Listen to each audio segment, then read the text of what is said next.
All right. We are live. It is just me today, Chris Biederman. Kyle Madsen is off celebrating his birthday. So I'm going to be talking to you guys about the 22-19 49ers victory in the second preseason game.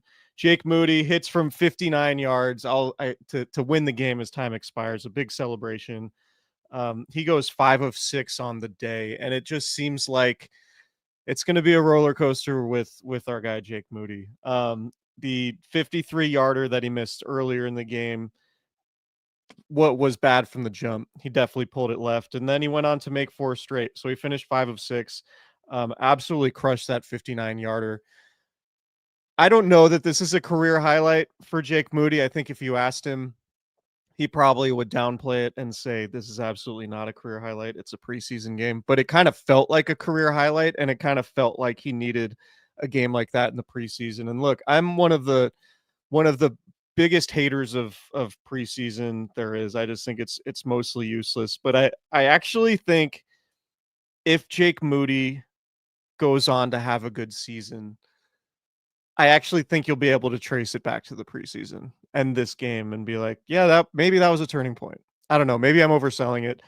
But that's my first big thought on Jake Moody hitting the game-winning field goal for the Niners to win 22-19 in Las Vegas against the Raiders. I guess the big news coming out of the game, Dominic Pooney, it looked like he got rolled up on a field goal attempt early in the game or an extra point. Kyle Shanahan just said it's a PCL injury, so it's a knee injury to Pooney. He'll be out a few weeks. So I guess that leaves his status for the season opener up in the air. The Niners open the season in Seattle. Let's see, that is September 7th. So about 3 weeks. 3 weeks from now, we'll see if Dominic Pooney can get back. Patrick Taylor dislocated his shoulder. Patrick Taylor's a running back who's probably going to make the team because of how he plays on special teams. Third running back, special teams guy. Maybe not the biggest loss, particularly if Isaac Guerrero can come back from that shoulder injury and get healthy. The undrafted rookie running back, Corey Kiner, who's had a really good training camp and who just looks like he's going to be the next Matt Breida, be that next undrafted rookie running back to carve out a nice career under Kyle Shanahan. He had a really nice run and then came up with a high ankle sprain. Kyle Shanahan said it's most likely a high ankle sprain, and a high ankle sprain is typically 4 to 6 weeks. That can be tough, but maybe Jordan James, a 5th-round pick running back out of Oregon, can get back healthy in time. So the injuries just keep piling up for the Niners. And you go through it. Mykel Williams with the knee hyperextension last week against the Broncos in a joint practice. CJ West, the rookie 4th-round pick defensive tackle, same injury in a joint practice on Thursday against the Raiders. Juwan Jennings still has the calf. You can go on down the line, and it feels like, man, the 49ers are really banged up. But with the exception of Kevin Givens, the defensive tackle, whose injury is going to keep him out until midseason. I think it's a pec injury. The Niners don't really feel like they have a bunch of guys missing time going into the regular season who are going to be key contributors, right? Like it feels like they're banged up right now, but it doesn't seem like that these guys are set to miss week 1. So if there's a silver lining in all of this, yeah, the Niners are banged up, but I also wonder too, and I would ask Kyle Shanahan and you know the members of the training staff are never going to speak to reporters, but I would ask how cautious the 49ers typically are with guys who are injured, who they think are going to be meaningful contributors in the regular season. Because my feeling is if somebody woke up, say Nick Bosa had, they say, a sore neck and he didn't participate Thursday against the Raiders. I'm guessing, looking at the way Nick Bosa warmed up, they had some video on the telecast of this game of Nick Bosa warming up. He looks fine. Like, how many of these guys would play if there were a regular season game this week or on Sunday tomorrow, right? Like, I think there's a different bar to clear when it comes to missing a regular season game versus missing preseason practices and preseason games and training camp practices, right? So I'm not fully, maybe I'm on an island here, but I'm not fully on the the alarmist train of, oh man, everybody's injured, the Niners are totally screwed. Like, yeah, the Niners have dealt with a bunch of injuries, but you just look at the list of injuries they're dealing with right now. Kevin Givens and Brandon Ayuk really feel like the most notable guys who could miss time in the regular season. Other than that, all these other guys, maybe with the exception of Dominic Pooney, or their starting right guard, who had, again, a PCL injury in the first quarter of this Raiders preseason game. Doesn't look like the Niners are going to be missing any of these dudes in the regular season as of now. So I am not super alarmed about the Niners injury situation going into the regular season. So I think that's a silver lining coming out of this second preseason game. Talked about Jake Moody making 5 of 6. Obviously, that's a good sign. Greg Joseph no longer in the picture. It felt like if Jake Moody was going to have a bad preseason game, maybe they make the call to Greg Joseph, bring him back in, and he becomes the Niners kicker.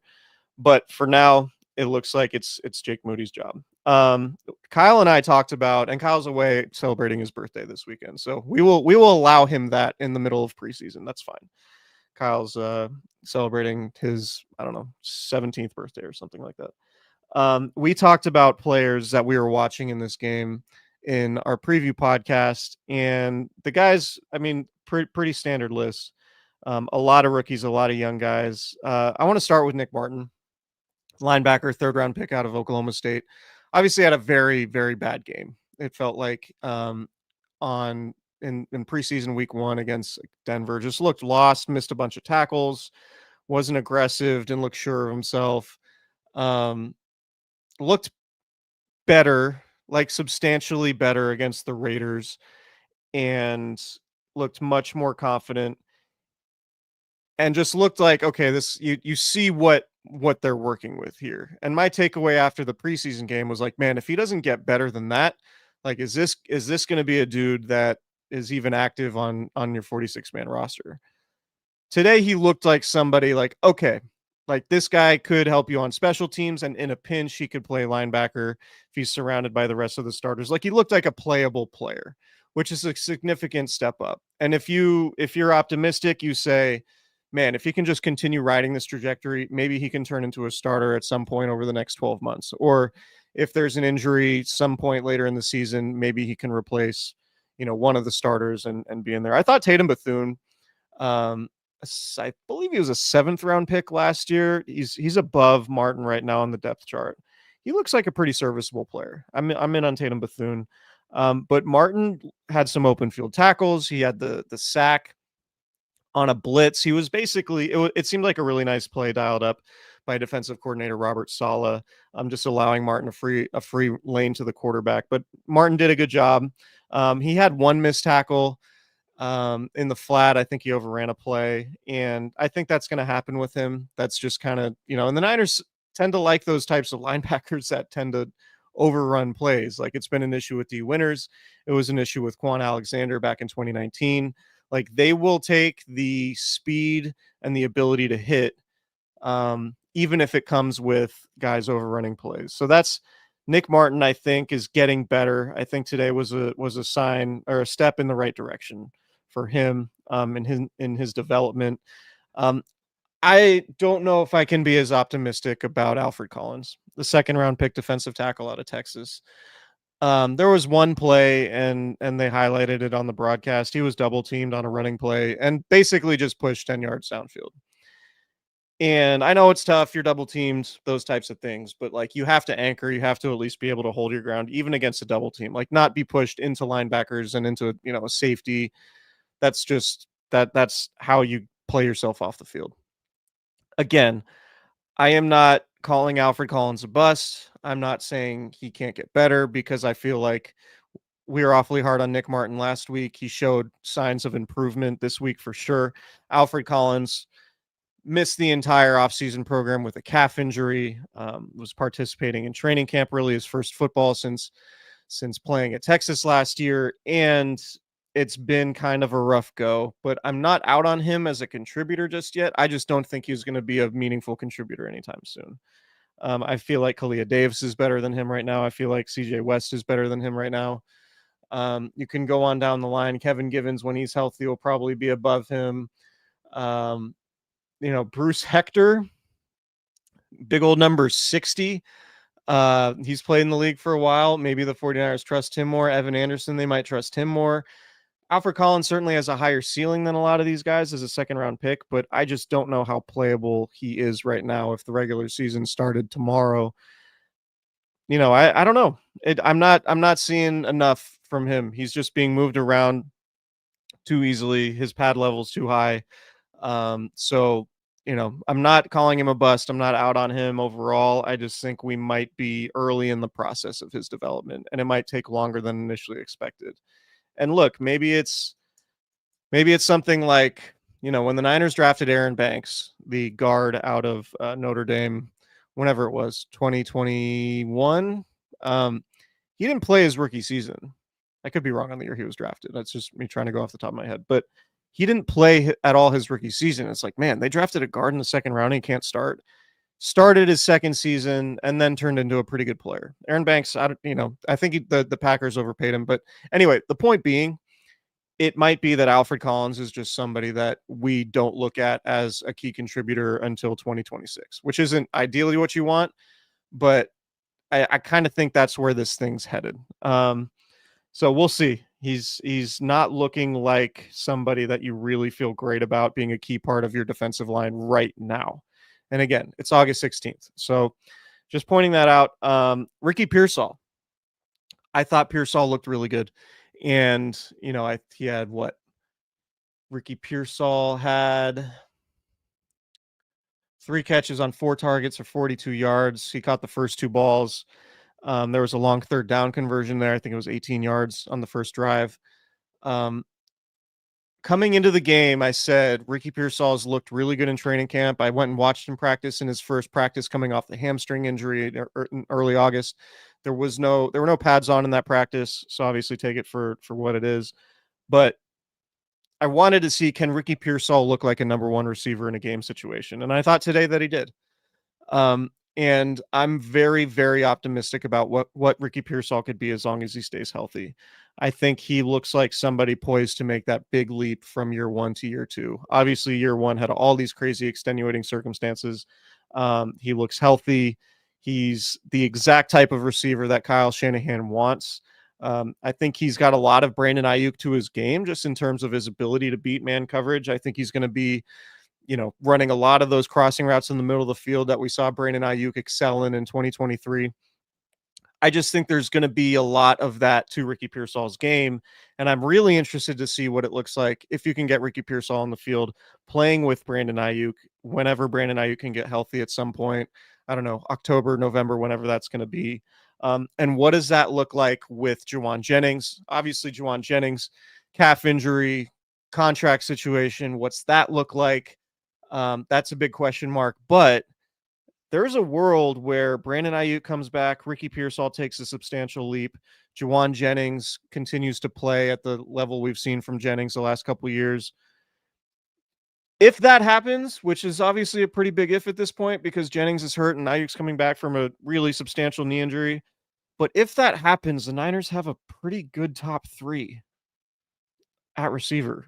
And, I know we're not there yet, but just if you can squint a little bit and look past the current injury situation, you can see, all right, Brandon Ayuk, Ricky Pearsall, Juwan Jennings. If that's your top 3, I think that's a pretty good top 3. And DeMarcus Robinson looks like somebody who needs to be your 3rd or 4th receiver. Right. So if you're 4 deep, and I know Robinson has a suspension, it's like the Niners receiving core early in the season might be a complete disaster. But there's a world where later in the season it gets a lot better, particularly if DeMarcus Robinson can play. If he gets suspended for 3 games, comes in week 4, he looks like somebody who can contribute and play at a reasonably high level to get you to where you want to go. He had 3 catches for 44 yards today. Russell Gage, I thought, looked good. And this is a guy who's played in the league. It's been since 2023 since he had a catch. But I kind of think Russell Gage is going to make the team just because of, the Robinson suspension, the Jennings uncertainty, Ayuk's injury. Like, there's an opportunity for Russell Gage. And he's somebody that Kyle Shanahan's liked in the past. He's playing at a pretty high level right now. He made 3 catches on all 3 targets today. So I think the Niners, my take on the Niners receiving situation, it looks tough for September, but there's light at the end of the tunnel, maybe starting at the end of September, October. So we'll see. I'm very curious to see what happens over the next 10 days with Juwan Jennings. Um, Connor Colby, our guy, starting left guard, Connor Colby. Is this going to last? He started at left guard over Nick Zakelj. Nick Zakelj was, the broadcast had Nick Zakelj in the starting lineup. No, it was number 75. It was Connor Colby. I don't really have a whole lot on the left guard situation, and I don't know, I'm not Brandon Thorne, I'm not an offensive line expert, but I think it's very, very telling that Connor Colby is running with the ones, with the first team. And look, maybe Ben Bartch is a much better player, but Ben Bartch has barely practiced. He had a quad injury going into training camp. He's recently had an elbow injury. And you remember last year when Dominic Pooney got all those reps starting at right guard, it was because of injuries to other guys. And then he took advantage of those reps and turned into the starter by week 1 and had a really nice season. I have no idea if Connor Colby is anywhere near as good as Dominic Pooney. I'm not going to tell you that he is. But it's shaping up to where if all Connor Colby has to do is beat out Nick Zakelj because Ben Bartch can't stay healthy, there's an opportunity for him to get reps. And it seems like there's an opportunity for him to become the starter at left guard. And for a rookie 7th round pick, if he does that and plays at a reasonably high level, that is a pretty sizable development. So that's all I have on left guard. Marques Sigle, safety from Kansas State, 5th round pick. I think he's going to start. I really do. I think he's fast. I think he can tackle. He just looks like he belongs. Like, it's just sometimes you see rookies like Nick, like contrast him to Nick Martin, right? 3rd round pick. There's no like, oh man, Marques Sigle just really looks like he has a lot of developing to do before you can feel comfortable playing him. I don't feel that way. He just looks like a player already. He like can make a tackle on Raheem Mostert in the flat on a 3rd down and can get off the field. Right? I think there's a real chance that he's one of the starting safeties, and everyone's saying it's going to be next to Jason Pinnock. We'll see. But Marques Sigle was brought in by this current regime that includes Robert Saleh as defensive coordinator. So remember, Jair Brown was drafted before Robert Saleh came back. And so I just think that that's a huge advantage that Sigle has, is that he was drafted by this current coaching staff. So he looks good, man. Like I think he's versatile. He's played corner. He's played nickel. He can play both safety spots. He plays fast. He runs like he timed really fast, but he also played fast. That was the thing that really stood out to me studying him a little bit after the 49ers drafted him. That he could, he at minimum, he's going to be a special teams player just because of how fast he plays. But if he can be a starting safety, then all of a sudden you're looking at a scenario where, man, could be a nice draft class. And we'll see. Obviously, Mykel Williams hasn't really done much outside of just look good in training camp and look the part. But you're looking at a scenario where Mykel Williams is going to be a starter. CJ West, 4th round pick, going to be a contributor. Upton Stout, we haven't talked about him because he's been hurt, but he looks like he's wrapped up the nickel job.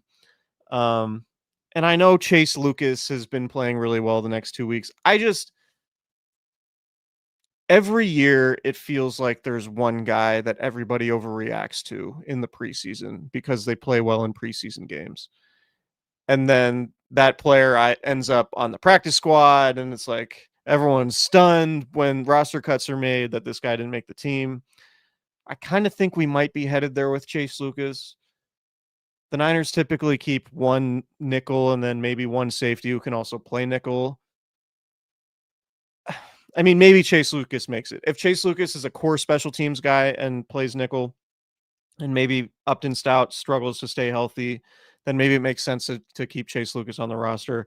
I'm just not buying, like, because Chase Lucas is making plays in the first 2 preseason games, that he's some roster lock. I just that and maybe that's my bias against the preseason. That's coloring that for me. I just don't think that I don't think because he had an easy interception of a Raiders backup quarterback today that means he's a lock to make the team. I just think teams don't often keep multiple nickel cornerbacks, especially when one of them can't play on the outside. So, but going back to the initial point, if Marques Sigle's a starter, Michael Williams looks like he's going to be a starter. Connor Colby might be a starter. Upton Stout's going to play a lot at nickel. That's 4 guys. CJ West, 5 guys. Like, I'm not claiming victory on this, or the Niners shouldn't be claiming victory on this draft class on August 16th after 2 preseason games. But this is kind of the trajectory that you want to see from a rookie class. Like, okay, these guys are not it's not just bust after bust after bust. It's like, no, that the Niners needed young players to come in and assert themselves and earn prominent, if not starting roles on this team. And we're kind of headed there. So I think that's positive. And we'll see what comes out of this game, see if there are more injuries that Kyle Shanahan talks about at the beginning of the week. The Niners are going to have 2 or 3 padded practices before playing the Chargers on Saturday.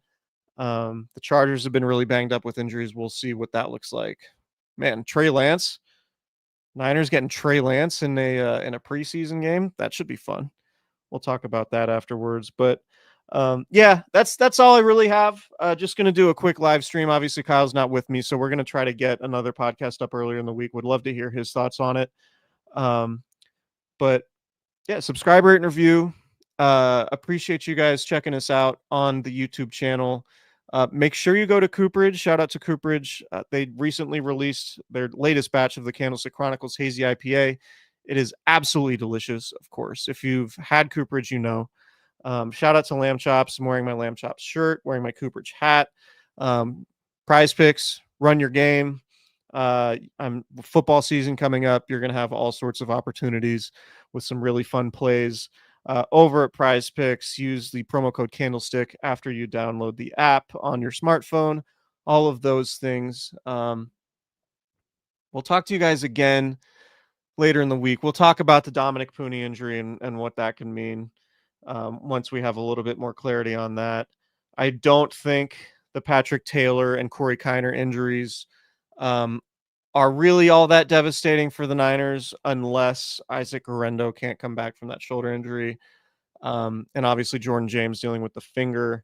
I feel like those guys, those guys could offset. And Jeff Wilson Jr. looked pretty good. Maybe if Jeff Wilson Jr. is on your roster as your 3rd or 4th running back, or even your 2nd running back, I don't know that you'd necessarily feel terrible about it.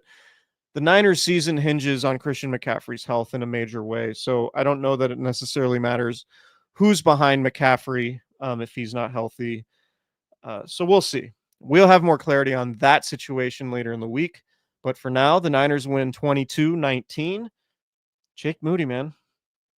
5 of 6, a game-winning 59-yard field goal. Is this the day that Jake Moody goes from embattled 49ers kicker to star 49ers kicker? Is this the day his career turns around? It's probably overselling it. We'll see. It's going to be a fun season, particularly from the Niners kicking front. But we'll talk to you guys later. Kyle will be back. We'll have a podcast early in the week. And everybody enjoy the rest of your weekend. Thanks for tuning in.